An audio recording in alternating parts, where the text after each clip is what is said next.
Paz, Senhor Igreja, bem-vindos a mais um culto. Vamos abrir o nosso coração nesta hora para louvar e bendizer ao nosso Deus, para ouvir o que Ele tem para nós nesta manhã, nesta tarde, nesta noite, seja qual for a hora que irá assistir o culto. Amém? Louvado Pai, seja engrandecido por aquilo que Tu tens feito, pelo Teu Filho amado que morreu por nós na cruz.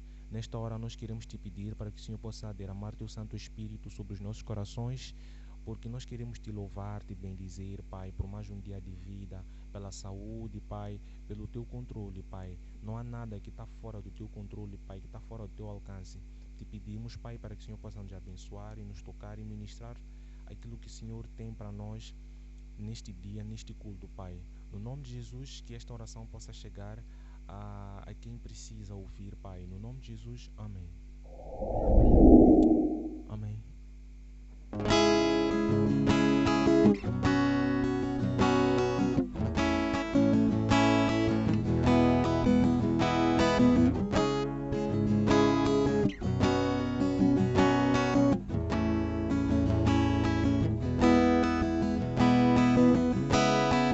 Antes de eu falar, tu cantavas sobre mim. Tu tens sido tão bom pra mim. Antes de eu respirar, sopraste tua vida em mim. Tu tens sido tão bom pra mim. Oh, impressionante e ousado amor de Deus. Oh, me deixa adorar em mim, só pra me lembrar. Não posso comprar, merecer. Mesmo assim se entregou. Oh, impressionante e ousado amor de Deus.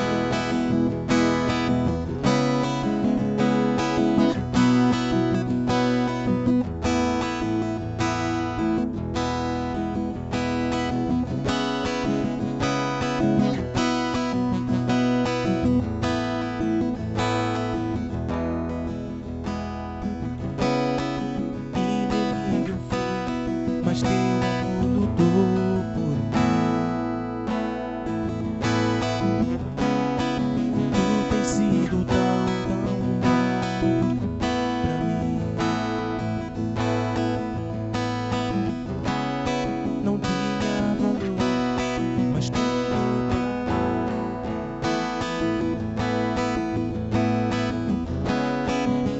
tens sido tão bom. Oh, impressionante e ousado amor de Deus.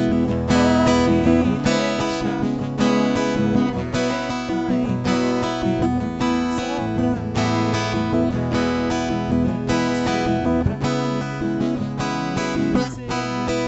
Mesmo assim se entregou. Oh, impressionante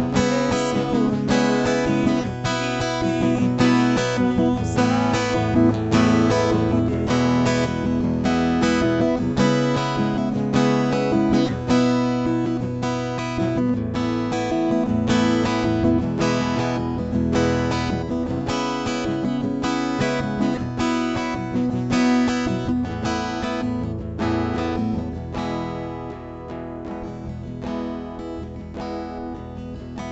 Traz-nos para as sombras, escala montanhas para me encontrar. Derruba muralhas, destrói as mentiras para me encontrar. Traz-nos para as sombras, escala montanhas para me encontrar. Derruba muralhas, destrói as mentiras para me encontrar.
Graça e paz, Senhor Jesus, amados. Amém?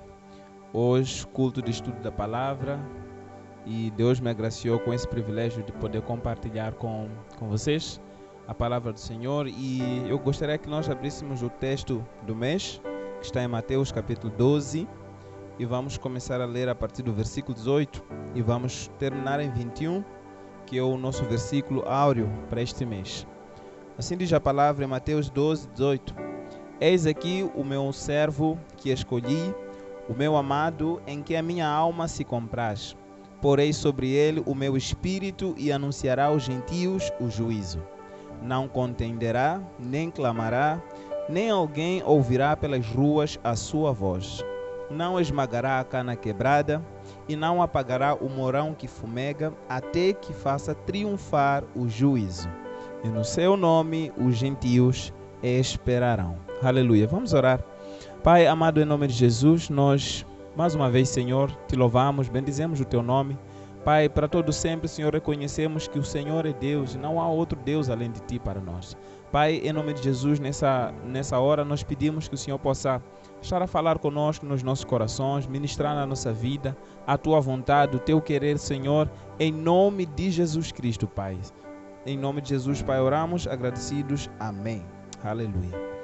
Amados, esse texto que o nosso amado apóstolo Mateus traz para nós, aqui em Mateus capítulo 12, especificamente essa passagem que eu acabei de ler, é uma passagem referente ao que havia sido profetizado pelo profeta Isaías, em Isaías 42, onde Deus usa o homem de Deus para profetizar que viria o seu filho, viria o seu servo amado e ele poderia trazer salvação aos gentios. Por isso que ele termina aqui dizendo: e no seu nome os gentios esperarão.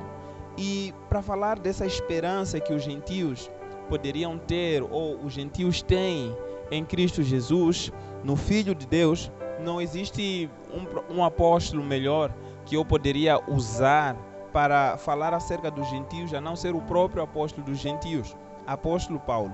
Então vamos ver esta aplicação deste texto que o apóstolo Paulo faz para nós no livro de Efésios, não é? Carta aos Efésios, capítulo de número 2, a partir do versículo 11.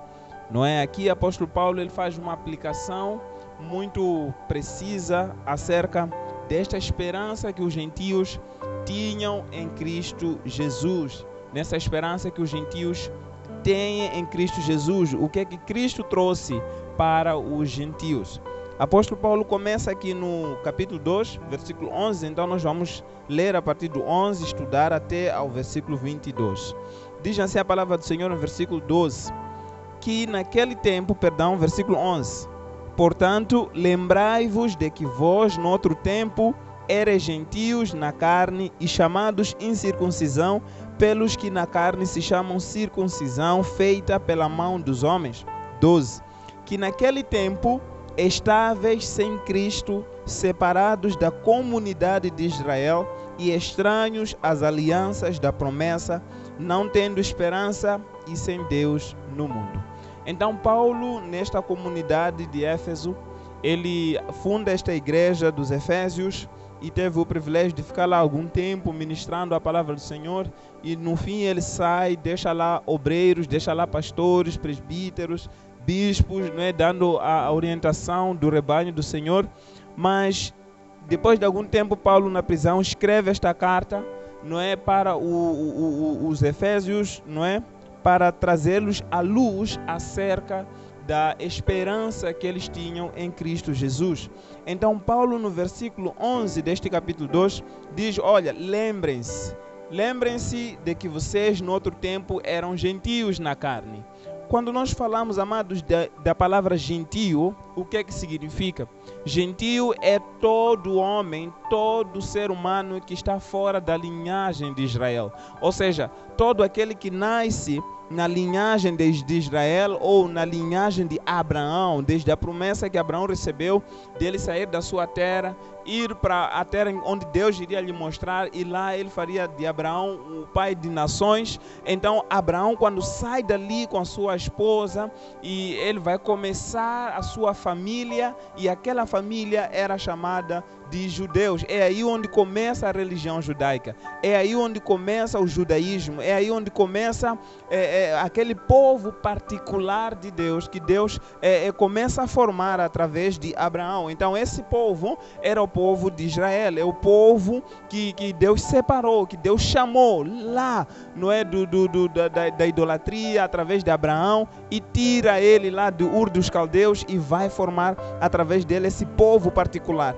E uma das alianças, a aliança que Deus exigiu para Abraão, para com ele, foi para que ele e os seus filhos pudessem fazer a circuncisão. Então a circuncisão era o símbolo de aliança entre o povo judeu e Deus. Então Paulo vai dizer, olha, vocês não são judeus. Lembrem que vocês eram gentios na carne. Vocês eram desprezados, eram chamados incircuncisos por aqueles que são chamados circuncisão feita pelas mãos dos homens. Então, lembrem-se disso. Para o judeu, o gentio era uma abominação. Para o judeu, o gentio era uma pessoa impura, uma pessoa que não era digna de pertencer a este Deus único, e verdadeiro. Então, o que era necessário? Nós, gentios, não falo só de moçambicano, mas falo de todos aqueles que estão fora da linhagem de Israel, todos aqueles que não são judeus, para que pudessem ter uma aliança com Deus, para que pudessem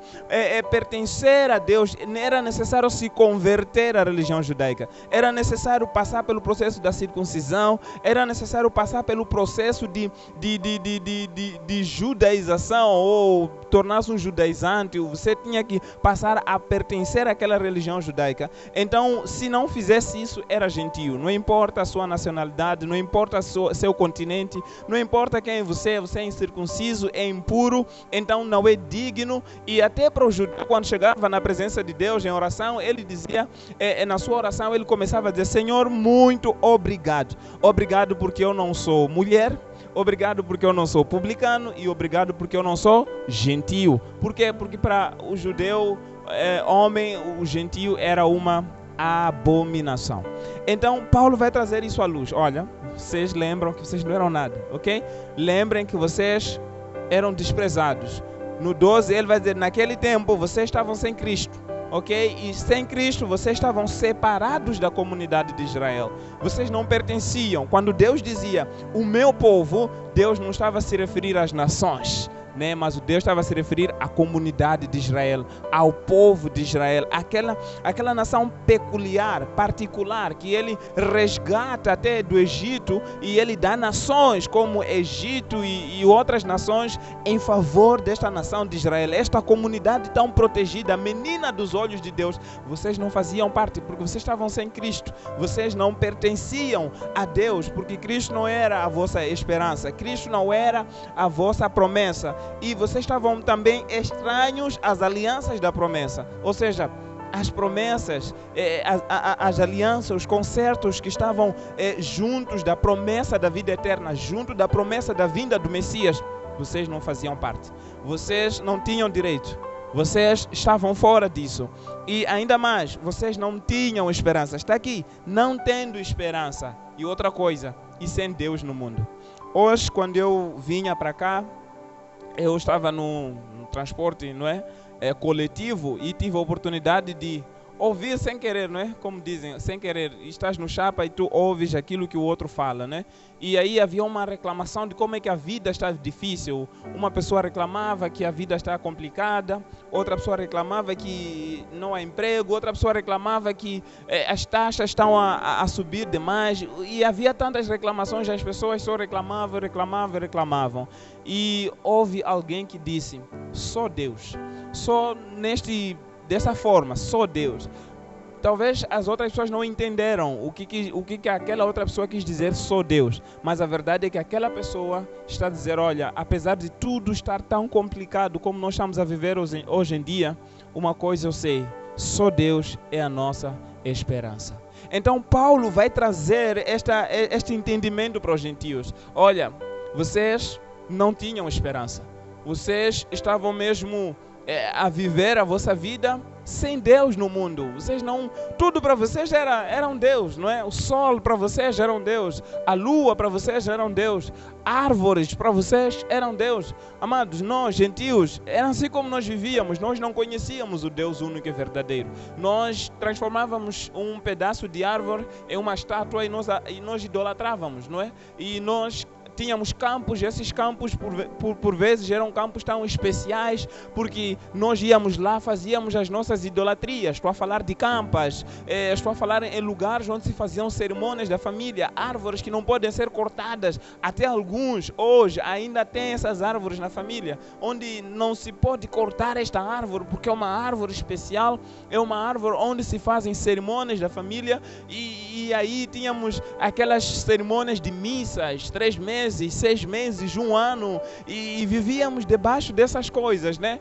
Onde para nós Deus único e verdadeiro era um mito, não era uma realidade, não é? Porque para nós, os nossos antepassados, sim, esses é que nos protegiam, os nossos antepassados, sim, esses é que nos abençoavam, esses é que conduziam os nossos caminhos, a nossa vida, o nosso futuro, a nossa escola, o nosso casamento. Era assim como nós fazíamos. Nós depositávamos total confiança nas idolatrias, nos ídolos da nossa vida, mas nós não tínhamos Deus.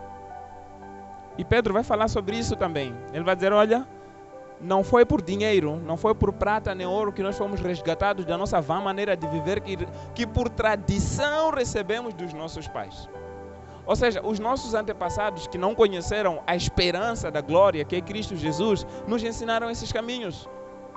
E nós, como gentios, vivíamos debaixo dessas coisas, sem o único Deus no mundo. Nós não conhecíamos ao único Deus verdadeiro. Aí no verso 13, Paulo vai dizer, mas agora, em Cristo Jesus, vós que antes estáveis longe, já pelo sangue de Cristo chegastes perto. Paulo vai dizer, olha, irmãos, agora, graças a Cristo Jesus, pela graça de Cristo Jesus, vocês hoje têm o privilégio de chegar perto. Vocês estavam longe de Deus. Vocês não podiam ter um relacionamento com Deus. Mas hoje, graças a Cristo, vocês estão perto de Deus.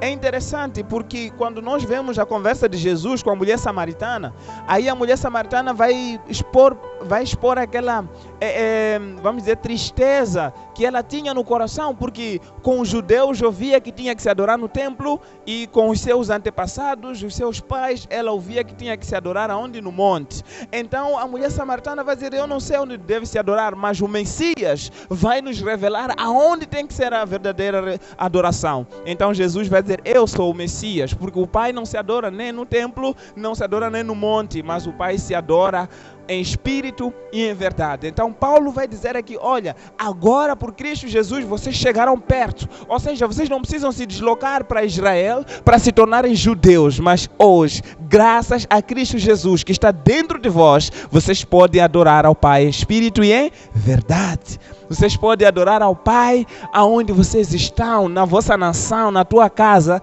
Você pode adorar a Deus como você é. Não precisa fazer circuncisão nenhuma, mas sim, Cristo é a tua esperança. Firme-se na esperança de Cristo Jesus, porque é Ele quem te faz chegar perto de Deus. Aleluia!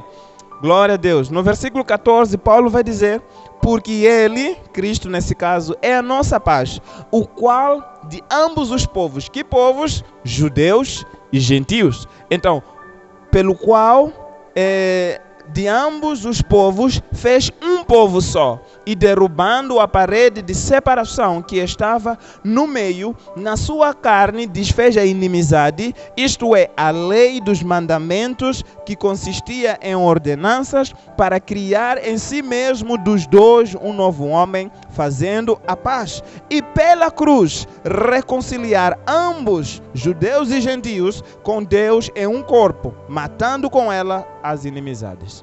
Então Paulo vai dizer, olha, havia essa inimizade, não é? O judeu olhava para o gentio impuro, o gentio olhava para o judeu e dizia, você é aquele que é muito, que ginga muito, então você acha que tem um único Deus, né? Então fique com esse teu Deus, porque eu vou procurar os meus deuses. Então havia uma inimizade, porque não havia uma concordância, não havia um só foco entre os dois povos. E também, da mesma forma, Deus olhava para o povo de Israel como seu povo, o povo particular, o povo que ele comprou, que ele resgatou da sua vã maneira de viver lá no Egito, sofrendo, mas trazendo este povo a uma nova liberdade, a uma nova realidade na terra de Canaã. Então, o que acontece aqui? Paulo está a dizer, por meio da cruz, o sacrifício que foi feito na cruz, este sacrifício foi o meio pelo qual Deus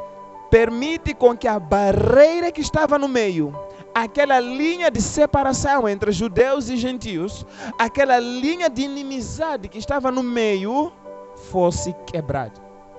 E agora, por meio da cruz, Deus vai reconciliar todos. Deus vai reconciliar ambos. Deus vai reconciliar a eles é um só corpo. Hoje, não importa se é judeu, não importa se é gentil, mas todos em Cristo Jesus são um só corpo. Somos um só corpo, somos a igreja que foi comprada, somos a igreja que foi alcançada pelo Senhor, somos a igreja que foi resgatada pelo Senhor Jesus. Hoje, nós somos o povo de Deus reconciliado por meio de Cristo. Cristo trouxe para nós o quê? A esperança. Veja só no versículo 17 e 18. E vindo ele, evangelizou a paz a vós que estavais longe e aos que estavam perto. Ou seja, Jesus evangeliza os gentios, Jesus evangeliza os judeus. E o que ele faz? Porque por ele ambos temos acesso ao Pai em um mesmo Espírito. Ou seja, por meio de Cristo Jesus, nós todos, judeus, gentios, todos nós temos acesso ao Pai em um mesmo Espírito. Não é? Em um mesmo Espírito. Pertencemos ao mesmo Pai. Hoje podemos olhar para Deus e dizer: Deus é o meu Pai. Não importa se sou gentio, se sou judeu, o importante é Cristo aqui. O importante é colocarmos a nossa fé em Cristo. Por isso que Mateus, ele vai dizer: no seu nome os gentios esperarão. Porque os judeus já tinham a esperança de que vinha Cristo. Mas os gentios também tinham a esperança de que Cristo é que viria fazer isso. Permitir com que todos nós pudéssemos ser um só povo, pertencente ao único Deus, ao único Pai. João capítulo 14, versículo 6, Jesus vai dizer: eu sou o caminho. Eu sou o caminho, a verdade e a vida. Ninguém vem ao Pai senão por mim. Ou seja, não importa, é judeu, olhe para Cristo. É gentio, olhe para Cristo. Porque ninguém vem ao Pai a não ser por mim. Pedro, em Atos capítulo 4, versículo 12, Pedro vai dizer: porque não existe nenhum outro nome dado entre os homens, seja no céu, na terra ou debaixo da terra, pelo qual importa que nós sejamos salvos, a não ser o nome de Jesus Cristo. Ou seja, não importa se eu sou judeu, não importa se eu sou gentil, o importante é Cristo Jesus. Paulo vai dizer em Romanos 1,17, 1,16, ele diz que eu não me envergonho do Evangelho de Deus, porque é o poder de Deus para salvar a todo aquele que crê. Primeiro, o judeu, porque Jesus nasceu dos judeus. É através dos judeus que veio o Messias. É da linhagem de Israel que veio o Messias. Sim, isso nós sabemos. Mas primeiro é do judeu, porém também do gentio. Também do gentio, porque o gentio também pode entrar nessa promessa, fazer parte dessa aliança por meio do sacrifício de Jesus. Porque Deus quer salvar a todos, seja judeu, seja gentio. Então, amados, quando nós vamos agora para o livro de Pedro, 1 Pedro, capítulo de número 2, 1 Pedro 2, nós vamos ver aqui o que o apóstolo Pedro vai nos revelar por meio do versículo 18. Vamos ver o versículo 18, diz assim, 1 Pedro 1,18. 1 Pedro 1,18, diz assim: sabendo que não foi com coisas corruptíveis como prata ou ouro que fostes resgatados da vossa vã maneira de viver, que por tradição recebeste dos vossos pais, mas com o precioso sangue de Cristo, como de um cordeiro imaculado e incontaminado, o qual, na verdade, em um outro tempo, foi conhecido ainda antes da fundação do mundo, mas manifestado nestes últimos tempos por amor de vós, e por ele credes em Deus, que o ressuscitou dentre os mortos e lhe deu glória, para que a vossa fé e a esperança estivessem em Deus. Então o que Pedro vai trazer para nós? Ele vai dizer, olha, por meio de Cristo Jesus, aquele que morreu, aquele que ressuscitou, e por ele, vocês creem em Deus. Por meio de Cristo Jesus, há fé nos vossos corações em Deus, o único Deus verdadeiro. O único Deus que ressuscitou Jesus dentre os mortos. O único Deus que deu glória a Cristo Jesus ao terceiro dia. Glorificou o corpo de seu Filho 40 dias depois, subindo aos céus. O único Deus que, para que a vossa fé e a esperança estivesse nele, ele entregou Cristo Jesus. No Antigo Testamento, Deus vai dizer, Israel, meu povo, aquele meu povo que eu dei nações por ele. Eu dei nações, dei a Síria pelo meu povo. Eu dei Egito pelo meu povo. Mas agora, Deus vai olhar para nós, a igreja. Ele vai dizer, o meu povo, o qual eu dei o meu Filho por ele. O meu povo, o qual eu dei Cristo, para que Cristo se tornasse a porta da esperança, para que este povo cresce que eu sou Deus, para que esse povo acreditasse, tivesse a sua esperança firmada em mim, por meio de Cristo Jesus. Então, em outras palavras, amados, ainda que nós estejamos a viver tempos difíceis, como estivemos a estudar no culto passado, por meio do nosso pastor Rick, quando ele falava acerca de colocarmos os nossos olhos em Deus. Ainda que as coisas estejam tão difíceis, e lemos no Antigo Testamento Davi a dizer, elevo os meus olhos para os montes, de onde me virá o socorro vem de Deus, vem do Senhor, vem do alto, do céu, de Deus que criou os céus e a terra. Quando Davi ora dessa maneira, é porque ele tinha a convicção que Deus era o seu Deus.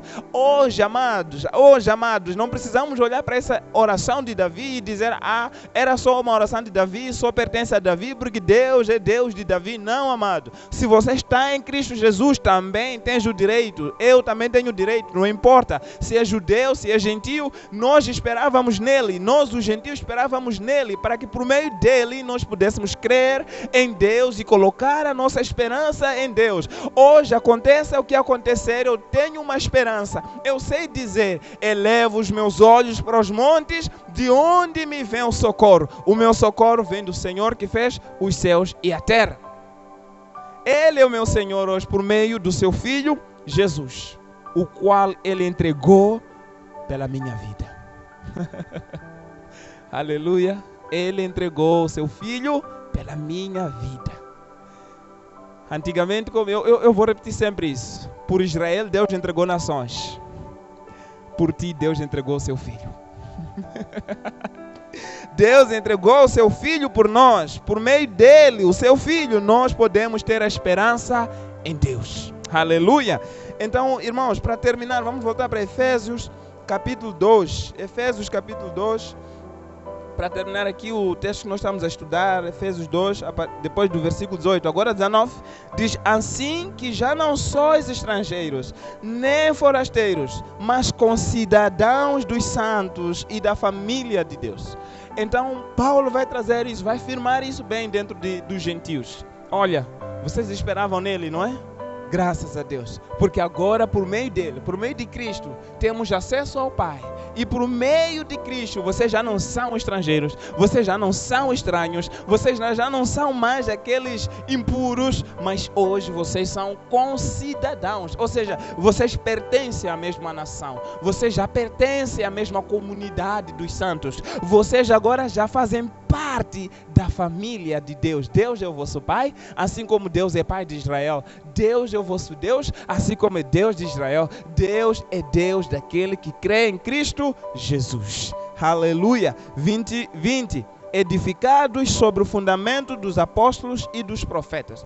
Paulo, quando vai falar sobre apóstolos e profetas, nós temos que entender quem são os apóstolos e profetas.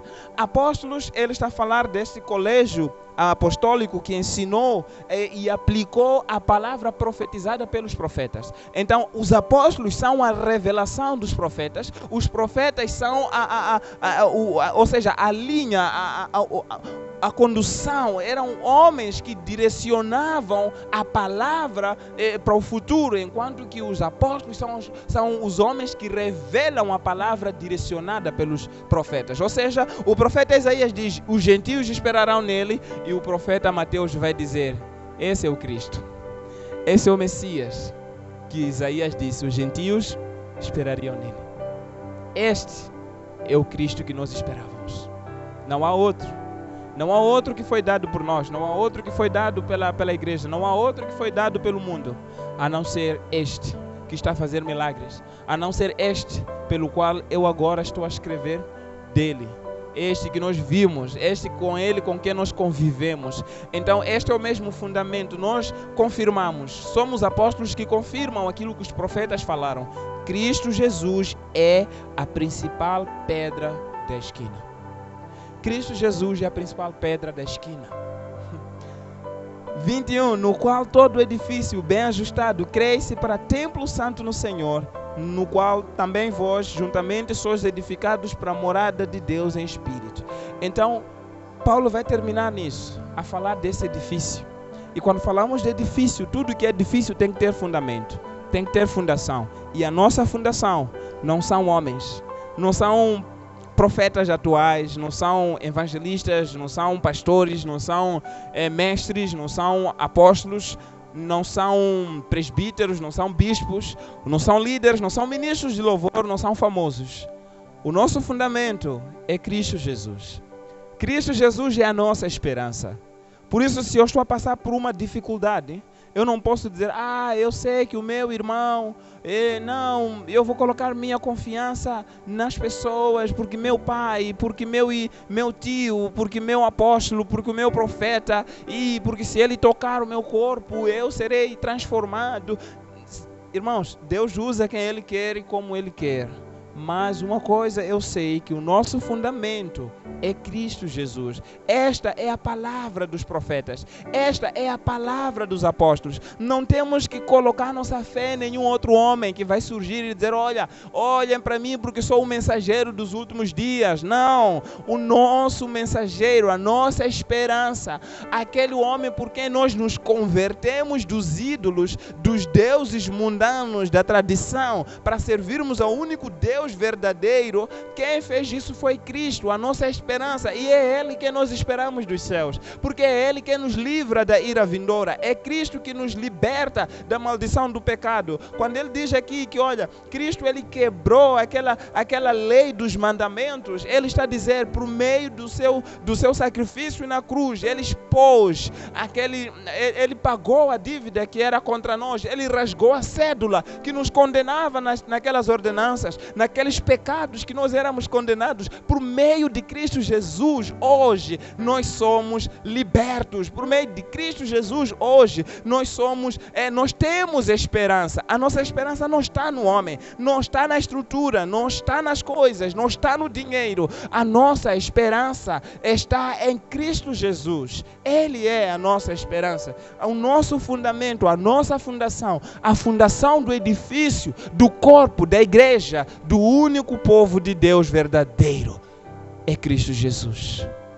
Os gentios esperarão no seu nome. Nós esperávamos nele e ele veio.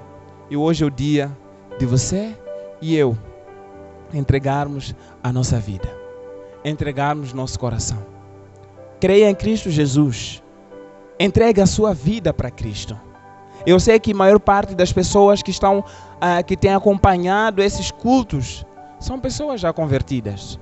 Então, meu amado, estou aqui hoje para confirmar e dizer: creia em Cristo, fica firme em Cristo, fortaleça a tua fé, a sua esperança, a sua confiança em Cristo Jesus. É Ele que nos traz ao conhecimento da pessoa de Deus. É Cristo. Talvez você ainda não aceitou a Jesus, mas com alguém, talvez você teve o privilégio, sua família te convidou a assistir esse vídeo. Talvez você está a acompanhar este culto, mas por convite de algum vizinho para poder acompanhar este culto. O que eu quero dizer para ti, meu amado, minha amada, nesta hora: creia em Cristo Jesus. Eu não sei em o que é que você crê. Talvez você até hoje andava a acreditar nas campas, nas roupas dos seus xarás, nas coisas que você aprendeu dos seus antepassados. Hoje eu quero dizer uma coisa: deita fora essas coisas. Coloca no seu coração Cristo Jesus. Aleluia. Coloca no seu coração Cristo Jesus. Jesus é a nossa esperança. Jesus é o nosso caminho. Jesus é a nossa salvação. Jesus é a tua salvação. Jesus é a pessoa que Deus sacrificou para salvar a tua vida. Renda-se a Cristo. Creia. Entregue-se a Cristo Jesus.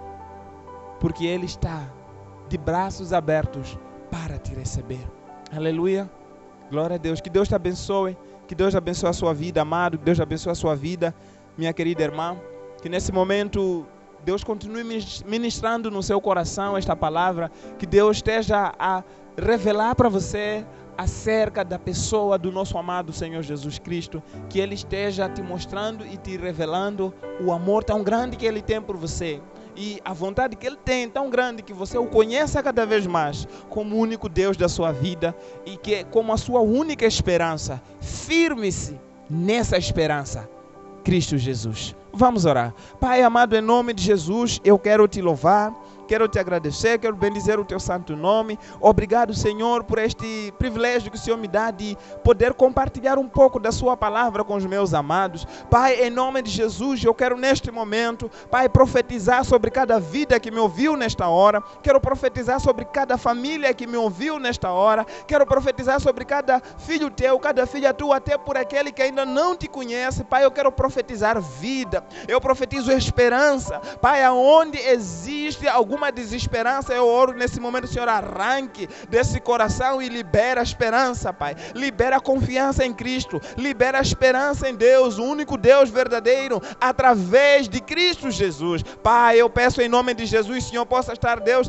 a trazer o crescimento da fé dos meus irmãos. Que o Senhor esteja a trazer, Pai Santo, a prosperidade da fé da tua igreja. Firma-nos, Deus amado, na rocha. Firma-nos, Senhor, em Cristo Jesus, que é a pedra da esquina. Em nome de Jesus. Pai, eu oro por aqueles que se encontram enfermos nesse momento. Pai, eu libero a bênção da cura por meio de Cristo, porque Ele é o nosso Jeová Rafá. Ele é a nossa cura. Ele é a nossa restauração. Em nome de Jesus Cristo. Pai, aqueles que se encontram sem sabedoria, precisando de sabedoria para poder resolver os seus problemas, eu oro para que a esperança da sabedoria venha nas suas vidas. Que o Senhor possa liberar sobre eles sabedoria, conhecimentos, Pai amado, entendimento do Espírito para conseguir resolver aquilo que precisam resolver, em nome de Jesus. Pai, eu oro para que o Senhor esteja a guardar a sua igreja nesse tempo de pandemia, que o Senhor possa estar, Deus amado, a formar, a fortalecer o exército dos santos para a glória e exaltação do teu santo nome, em nome de Jesus. Pai, nós oramos e te agradecemos, em nome de Jesus, amém. Aleluia. Obrigado. Deus te abençoe. Amém.